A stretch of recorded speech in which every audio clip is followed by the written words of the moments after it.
Dear students, இது NEET 2016 கேட்ட question. How many electrons can fit in the orbital for which n is equal to 3, l is equal to 1? அப்போ l is equal to 1 azimuthal quantum number 1 அப்படின்னா p orbital. So இது 3p orbital. அப்போ 3p ஆர்பிட்டால்னா p ஆர்பிட்டலில் பொதுவாகவே வந்து 6 electrons possible. So answer வந்து 6.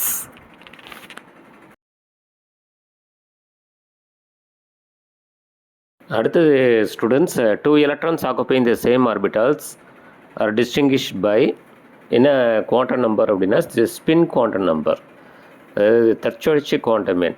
ஒரு ஆர்பிட்டாலில் 2 எலக்ட்ரான்ஸை பற்றி distinguish பண்ணுறது என்ன அப்படின்னு பார்த்தீங்கன்னா ஒன்று ப்ளஸ் ஆஃப் இன்னொன்று மைனஸ் ஆஃப்னு சொல்லக்கூடிய ஸ்பின் குவாண்டம் நம்பர், தற்சுழற்சி குவாண்டம் எண். இதுதான் சரியான ஆன்சர்.